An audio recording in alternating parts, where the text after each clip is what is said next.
ਹੁਣ ਤਾਂ ਇਹ ਮੰਨਿਆ ਜਾਣ ਲੱਗ ਗਿਆ ਵੀ ਜੇ ਕੋਈ ਮਾਮਲਾ ਹੱਲ ਕਰਾਉਣਾ ਤਾਂ ਧਰਨਾ ਲਾ ਲਓ। ਹਾਂ, ਜਿੱਥੇ ਕੋਈ ਜਥੇਬੰਦੀ ਵੀ ਨਹੀਂ ਹੈਗੀ, ਪਿੰਡ 'ਚ ਕੋਈ ਘਟਨਾ ਵਾਪਰ ਜੇ ਪਿੰਡ ਦੇ ਲੋਕ ਧਰਨਾ ਲਾ ਲੈਂਦੇ ਆ। ਇਹ ਹੁਣ ਲੋਕਾਂ ਨੂੰ ਰਾਹ ਦਿਸਣ ਲੱਗ ਗਿਆ। ਇਹ ਮੰਨਿਆ ਜਾਂਦਾ ਹੈ ਕਿ ਜਿਹੜਾ ਪੋਲੀਟੀਸ਼ੀਅਨ ਹੈ ਉਹਦਾ ਪੁੱਤਰ ਹੀ ਪੋਲੀਟੀਸ਼ੀਅਨ ਅੱਗੇ ਬਣ ਰਿਹਾ, ਜਿਹੜਾ ਇੱਕ ਸਟੂਡੈਂਟ ਹੈ ਸਧਾਰਨ, ਉਹ ਪੋਲੀਟਿਕਸ 'ਚ ਅੱਗੇ ਨਹੀਂ ਵੱਧ ਪਾਉਂਦਾ। ਪੰਜਾਬ ਹੁਣ ਵੋਟਾਂ ਵਾਲੀ ਪੋਲਿਟਿਕਸ 'ਚ ਜ਼ਿਆਦਾ ਇੰਟਰਸਟ ਨਹੀਂ ਲੈ ਰਿਹਾ। ਪੰਜਾਬ ਹੁਣ ਧਰਨੇ ਵਾਲੀ ਪੋਲਿਟਿਕਸ ਜ਼ਿਆਦਾ ਇੰਟਰਸਟ ਲੈ ਰਿਹਾ। ਹੁਣ ਅਮਰੀਕਾ 'ਚ ਟਰੰਪ ਜਿੱਤ ਗਿਆ, ਉਹਨੇ ਤਾਂ ਪਹਿਲਾਂ ਹੀ ਕਿਹਾ ਹੋਇਆ ਕਿ ਵਿਦਿਆਰਥੀ ਜਿਹੜੇ ਅੰਤਰਰਾਸ਼ਟਰੀ ਵਿਦਿਆਰਥੀ ਇਹਨਾਂ ਨੂੰ ਅਸੀਂ ਆਪਦੇ ਮੁਲਕ 'ਚ ਥਾਂ ਨਹੀਂ ਦੇਣੀ। ਬਾਹਰ ਦੇ ਦਰਵਾਜ਼ੇ ਨੌਜਵਾਨਾਂ ਲਈ ਬੰਦ ਹੋ ਰਹੇ ਆ। ਜੇ ਹੈ ਨਾ, ਲੋਕ ਵਿਦਿਆਰਥੀ ਸਭ ਤੋਂ ਵੱਧ ਜਾਂ ਤਾਂ ਵਿਦਿਆਰਥੀ ਬਾਹਰ ਜਾ ਰਿਹਾ ਜਾਂ ਵਿਦਿਆਰਥੀ ਖੁਦਕੁਸ਼ੀ ਕਰ ਰਿਹਾ ਹੈ ਨਾ। ਵਿਦਿਆਰਥੀ ਜਿਹੜੇ ਬਾਹਰ ਨਹੀਂ ਜਾ ਪਾ ਰਹੇ, ਉਹ ਡਿਪੋਰਟ ਹੋ ਕੇ ਆ ਰਿਹਾ। ਤਾਂ ਹੁਣ ਗਦਰ ਪਾਰਟੀ ਵਾਲਾ ਇਤਿਹਾਸ ਸਿਰਜਿਆ ਜਾਣਾ।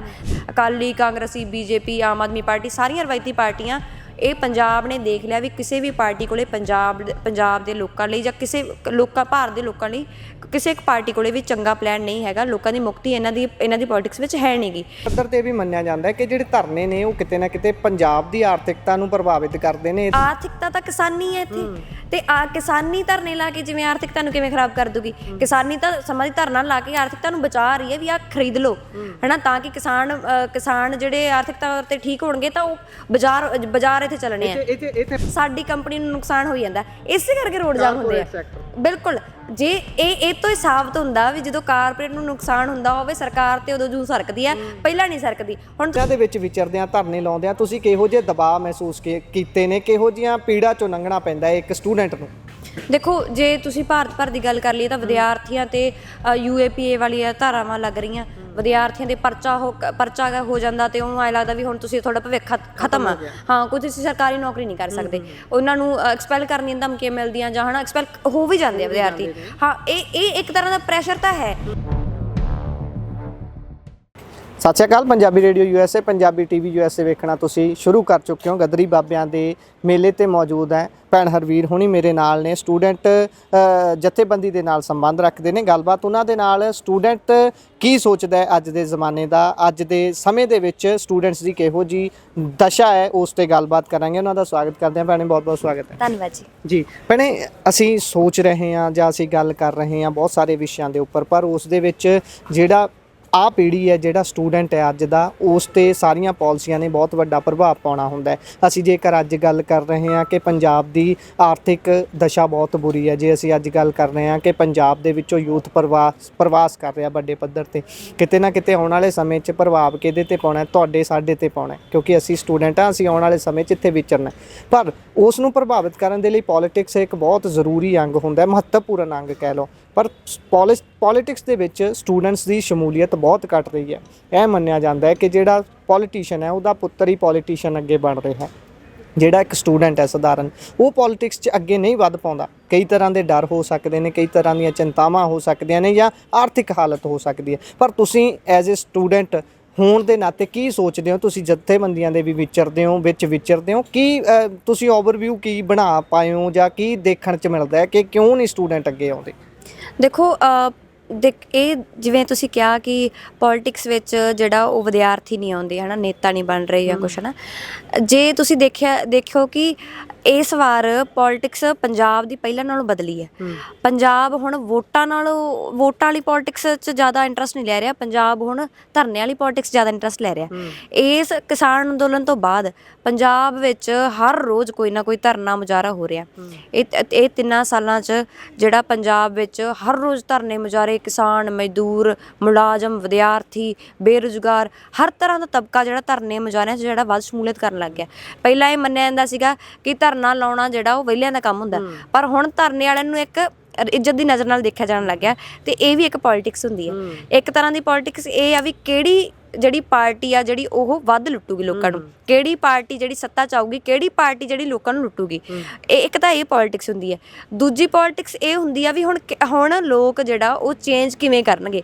ਹੁਣ ਜਿਹੜੀ ਪੰਜਾਬ ਨੇ ਜਿਹੜੀ ਪੋਲਿਟਿਕਸ ਨੂੰ ਹੁਣ ਚੁਣਿਆ ਹੋਇਆ, ਪੰਜਾਬ ਨੇ ਹੁਣ ਧਰਨੇ ਵਾਲੀ ਪੋਲਿਟਿਕਸ ਨੂੰ ਚੁਣਿਆ ਹੋਇਆ, ਕਿਉਂਕਿ ਜਿਹੜੀਆਂ ਰਵਾਇਤੀ ਪਾਰਟੀਆਂ ਨੇ, ਉਹ ਜਿਹੜੀ ਹੁਣ ਆਮ ਆਦਮੀ ਪਾਰਟੀ ਵੀ ਰਵਾਇਤੀ ਪਾਰਟੀਆਂ ਸ਼ਾਮਲ ਹੋ ਗਈ ਆ।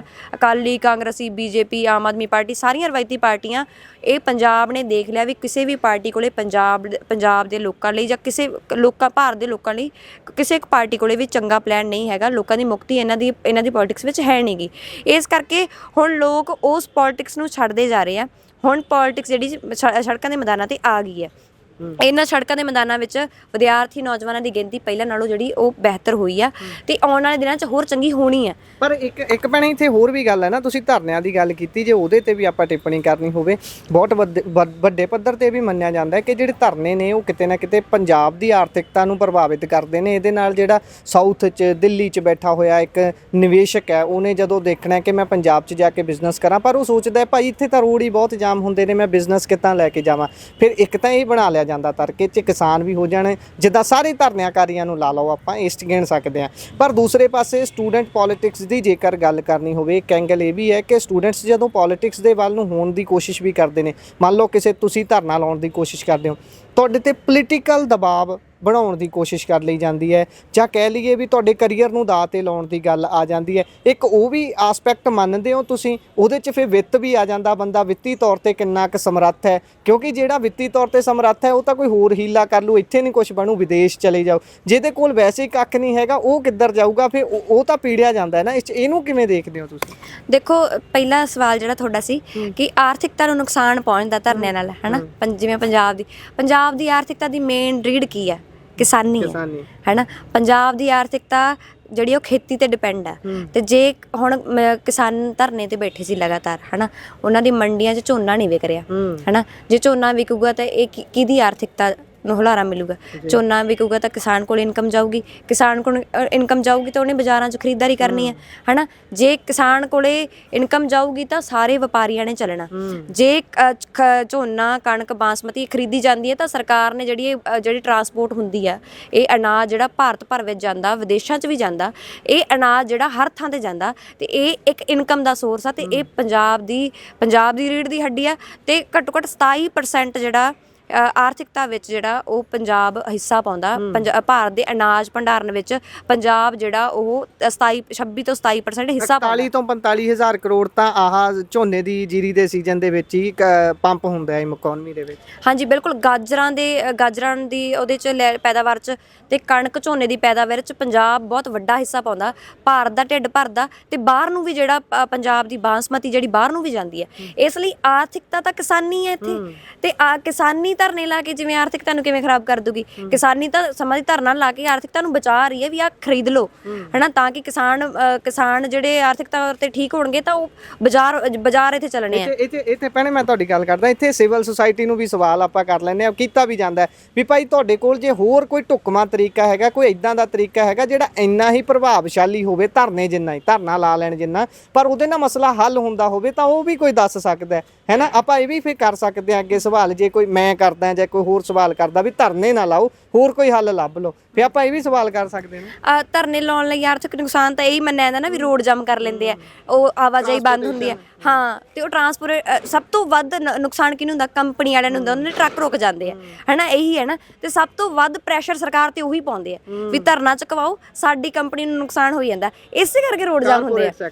ਬਿਲਕੁਲ। ਜੇ ਇਹ ਤੋਂ ਹੀ ਸਾਬਤ ਹੁੰਦਾ ਵੀ ਜਦੋਂ ਕਾਰਪੋਰੇਟ ਨੂੰ ਨੁਕਸਾਨ ਹੁੰਦਾ ਹੋਵੇ, ਸਰਕਾਰ ਤੇ ਉਦੋਂ ਜੂੰ ਸਰਕਦੀ ਆ, ਪਹਿਲਾਂ ਨਹੀਂ ਸਰਕਦੀ। ਹੁਣ ਤੁਸੀਂ ਦੇਖੋ ਵੀ ਇਹਦੇ ਵਿੱਚ ਜਦੋਂ ਕਾਰਪੋਰੇਟ ਨੂੰ ਨੁਕਸਾਨ ਹੋਇਆ ਉਦੋਂ ਸਰਕਾਰ ਨੂੰ ਜਾਗ ਲੱਗ ਜਾਂਦੀ ਆ, ਉਦੋਂ ਲੋਕ ਮਤਲਬ ਜਿਹੜੇ ਕੁਛ ਹੈ ਨਾ ਬੁੱਧੀਜੀਵੀ ਤਬਕਾ, ਉਦੋਂ ਲੱਗਦਾ ਵੀ ਇਹ ਆਰਥਿਕਤਾ ਦਾ ਨੁਕਸਾਨ ਕਰ ਰਿਹਾ ਧਰਨਾ, ਹੈ ਨਾ।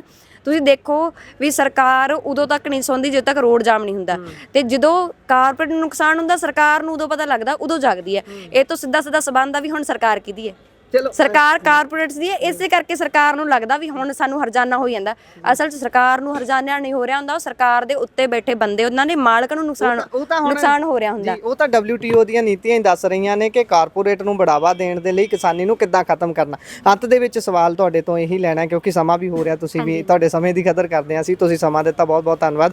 ਗੱਲ ਇਹ ਸੀ ਕਿ ਜਿਸ ਤਰੀਕੇ ਦੇ ਨਾਲ ਇਸ ਸਮੇਂ ਅਸੀਂ ਦੇਖ ਰਹੇ ਹਾਂ ਸਟੂਡੈਂਟ ਪੋਲਿਟਿਕਸ ਨੂੰ, ਕਿ ਸਟੂਡੈਂਟ ਵੱਡੇ ਪੱਧਰ ਤੇ ਅੱਗੇ ਨਹੀਂ ਆ ਰਹੇ, ਅਸੀਂ ਵਿਦੇਸ਼ ਦਾ ਰਾਹ ਜ਼ਿਆਦਾ ਚੁਣ ਰਹੇ ਹਾਂ, ਪਰ ਤੁਸੀਂ ਐਜ਼ ਏ ਸਟੂਡੈਂਟ ਜਦੋਂ ਵਿਚਰਦੇ ਹੋ, ਕਿਤੇ ਧਰਨਾ ਲਾਉਂਦੇ ਹੋ, ਤਾਂ ਕਿਹੋ ਜਿਹੇ ਦਬਾਵਾਂ ਦਾ ਸਾਹਮਣਾ ਕਰਨਾ ਪੈਂਦਾ? ਇਹ ਜਾਂ ਕਹਿ ਲਈਏ ਇਨਕਲਾਬ ਵਾਲੀ ਸਰਕਾਰ ਜਾਂ ਇਸ ਤੋਂ ਪਹਿਲਾਂ ਵਾਲੀਆਂ ਜਿੰਨੀਆਂ ਵੀ ਸਰਕਾਰਾਂ ਰਹੀਆਂ ਨੇ, ਇਹਨਾਂ ਦੇ ਵਿੱਚ ਵਿਚਰਦਿਆਂ, ਧਰਨੇ ਲਾਉਂਦਿਆਂ ਤੁਸੀਂ ਕਿਹੋ ਜਿਹੇ ਦਬਾਅ ਮਹਿਸੂਸ ਕੀਤੇ ਨੇ, ਕਿਹੋ ਜਿਹੀਆਂ ਪੀੜਾ ਚੋਂ ਲੰਘਣਾ ਪੈਂਦਾ ਇੱਕ ਸਟੂਡੈਂਟ ਨੂੰ?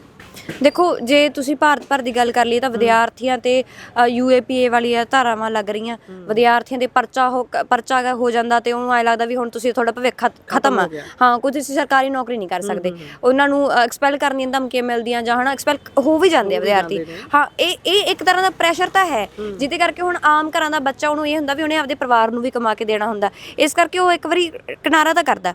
ਪਰ ਦੂਜੀ ਗੱਲ ਇਹ ਆ ਕਿ ਇਹਦਾ ਬਦਲ ਫਿਰ ਕੀ ਹੋਵੇ ਹਨਾ, ਜੇ ਵਿਦਿਆਰਥੀ ਅੰਦੋਲਨਾਂ 'ਚ ਨਹੀਂ ਆਉਣਗੇ ਤਾਂ ਫਿਰ ਬਦਲ ਕੀ ਹੋਊਗਾ, ਫਿਰ ਭਾਰਤ ਦੀ ਦੁਰਦਸ਼ਾ ਪਰ ਉਵੇਂ ਹੀ ਰਹਿਣੀ ਹੈ ਜੇ ਲੋਕ ਅੰਦੋਲਨ ਨਹੀਂ ਕਰਨਗੇ।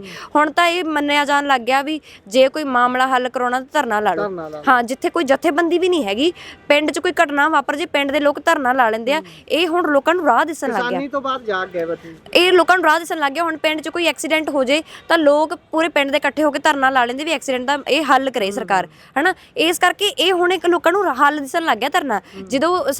ਜਦੋਂ ਕੋਈ ਸਰਕਾਰ ਦੇ ਬਾਰੇ ਕਿਸੇ ਵਿਦਿਆਰਥੀ ਦੀ ਲੋਕਾਂ ਦੀ ਗੱਲ ਨਹੀਂ ਸੁਣੀ ਜਾਂਦੀ, ਸਰਪੰਚ ਗੱਲ ਨਹੀਂ ਸੁਣਦਾ, MLA ਗੱਲ ਨਹੀਂ ਸੁਣਦਾ, DC ਗੱਲ ਨਹੀਂ ਸੁਣਦਾ, ਲੋਕ ਜਥੇਬੰਦੀਆਂ ਨੂੰ ਲੱਭਦੇ ਆ ਹਨਾ। ਇਹ ਇੱਕ ਪੈਰਲਲ ਸਰਕਾਰ ਬਣ ਗਈ ਹੈ ਜਥੇਬੰਦੀਆਂ, ਕਿ ਲੋਕਾਂ ਦੇ ਮਾਮਲੇ ਹੱਲ ਕਰਾਉਂਦੀ ਹੈ ਜਥੇਬੰਦੀ ਹਨਾ। ਸਰਕਾਰ ਤੋਂ ਦੂਜੀ ਇੱਕ ਸਰਕਾਰ ਬਣ ਗਈ ਹੈ ਹਨਾ। ਇਹ ਇੱਕ ਜਿਹੜਾ ਪੋਜ਼ਿਟਿਵ ਚੀਜ਼ ਹੈ। ਆਪੋਜੀਸ਼ਨ ਕਹਿ ਲਈਏ ਵੀ ਆਪੋਜੀਸ਼ਨ ਪੋਲਿਟਿਕਸ ਲਈ ਪੋਲੀਟੀਸ਼ੀਅਨਾਂ ਵਾਲੀ ਖਤਮ ਹੋ ਗਈ, ਪਰ ਇਹ ਪੋਲੀਟੀਸ਼ੀਅਨ ਨਾ ਕਹੀਏ ਆਪਾਂ, ਧਰਨਾਕਾਰੀ ਜਿਹੜੇ ਆ ਉਹ ਅਸਲ 'ਚ ਦੂਸਰੀ ਧਿਰ ਬਣ ਗਏ ਨੇ ਹੁਣ ਸਰਕਾਰ। ਬਿਲਕੁਲ ਜਿਵੇਂ ਤੁਸੀਂ ਕਿਹਾ ਕਿ ਹੁਣ ਨੌਜਵਾਨ ਵੱਡੀ ਪੱਧਰ ਤੇ ਬਾਹਰ ਪ੍ਰਵਾਸ ਕਰ ਰਹੇ ਆ, ਤੇ ਹੁਣ ਤੁਸੀਂ ਇਹ ਵੀ ਵੇਖੋ ਕਿ ਪ੍ਰਵਾਸ ਹੁਣ ਉੱਥੇ ਵੀ ਧਰਨੇ ਲਾ ਰਹੇ ਆ ਵਿਦਿਆਰਥੀ। ਕੈਨੇਡਾ ਵਿੱਚ ਲੱਖਾਂ ਵਿਦਿਆਰਥੀ ਜਿਹੜੇ ਹੁਣ ਡਿਪੋਰਟ ਹੋਣ ਦੇ ਡਰੋਂ ਧਰਨੇ ਤੇ ਬੈਠੇ ਹੋਏ ਆ ਹਨਾ। ਹੁਣ ਇਸ ਸਾਲ ਕੁਛ 3-4 ਲੱਖ ਜਿਹੜੇ ਵਿਦਿਆਰਥੀ ਡਿਪੋਰਟ ਕਰ ਰਹੇ ਉੱਥੋਂ ਹਨਾ।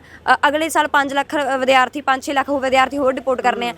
ਹੁਣ ਅਮਰੀਕਾ 'ਚ ਟਰੰਪ ਜਿੱਤ ਗਿਆ, ਉਹਨੇ ਤਾਂ ਪਹਿਲਾਂ ਹੀ ਕਿਹਾ ਹੋਇਆ ਕਿ ਵਿਦਿਆਰਥੀ ਜਿਹੜੇ ਅੰਤਰਰਾਸ਼ਟਰੀ ਵਿਦਿਆਰਥੀ ਇਹਨਾਂ ਨੂੰ ਅਸੀਂ ਆਪਦੇ ਮੁਲਕ 'ਚ ਥਾਂ ਨਹੀਂ ਦੇਣੀ। ਬਾਹਰ ਦੇ ਦਰਵਾਜ਼ੇ ਨੌਜਵਾਨਾਂ ਲਈ ਬੰਦ ਹੋ ਰਹੇ ਆ ਹਨਾ। ਹੁਣ ਇਹ ਤੀਜਾ ਰਾਸਤਾ ਸੀ। ਪਹਿਲਾ ਰਾਸਤਾ ਇਹ ਸੀ ਵੀ ਇੱਥੇ ਭਵਿੱਖ ਬਣਾ ਲਓ, ਇੱਥੇ ਭਵਿੱਖ ਨਹੀਂ ਬਣਿਆ ਚਲੋ ਜ਼ਮੀਨਾਂ ਜਾਇਦਾਦ ਵੇਚ ਕੇ ਬਾਹਰ ਚਲੇ ਜਾਓ, ਉਹ ਰਾਸਤਾ ਤਾਂ ਬੰਦ ਹੋ ਗਿਆ।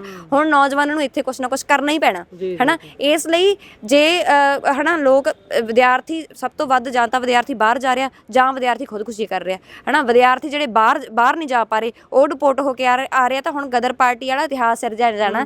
33ਵਾਂ ਗਦਰੀ ਬਾਬਿਆਂ ਦਾ ਆਪਾਂ ਮੇਲੇ ਤੇ ਖੜੇ ਆ, ਤਾਂ ਗਦਰ ਪਾਰਟੀ ਦਾ ਇਤਿਹਾਸ ਹੁਣ ਜਿਹੜਾ ਰਿਪੀਟ ਹੋਣ ਜਾ ਰਿਹਾ ਕਿ ਬਾਹਰ ਵੀ ਵਿਦਿਆਰਥੀਆਂ ਨੂੰ ਲੁੱਟ ਹੁੰਦੀ ਹੈ। 14 ਘੰਟੇ ਖੜੇ ਰਹਿ ਕੇ ਕੰਮ ਕਰਦੇ ਆ, ਉੱਥੇ ਉਹਨਾਂ ਨੂੰ ਲੁੱਟ ਕਰਾਉਂਦੇ। 18 ਘੰਟੇ ਵੀ ਕੰਮ ਕਰਦੇ ਵਿਦਿਆਰਥੀ ਉੱਥੇ ਹਨਾ। ਉੱਥੇ ਉਹਨਾਂ ਨੂੰ ਲੁੱਟ ਹੁੰਦੀ ਆ, ਫਿਰ ਵੀ ਉਹਨਾਂ ਨੂੰ ਉਹਨਾਂ ਦਾ ਬਣਦਾ ਮਾਣ ਸਨਮਾਨ ਨਹੀਂ ਦਿੱਤਾ ਜਾ ਰਿਹਾ, ਉਹਨਾਂ ਨੂੰ ਡਿਪੋਰਟ ਕੀਤਾ ਜਾ ਰਿਹਾ। ਉੱਥੋਂ ਦੀਆਂ ਸਰਕਾਰਾਂ ਉਹਨਾਂ ਦੇ ਰਾਸਤੇ ਬੰਦ ਕਰ ਰਹੀਆਂ ਹਨਾ। ਇਸ ਕਰਕੇ ਹੁਣ ਤਾਂ ਗਦਰ ਪਾਰਟੀ ਜਿਹੜੀ ਦੁਬਾਰਾ ਆਪਦਾ ਇਤਿਹਾਸ ਸਿਰਜਣ ਵਾਲੀ ਆ।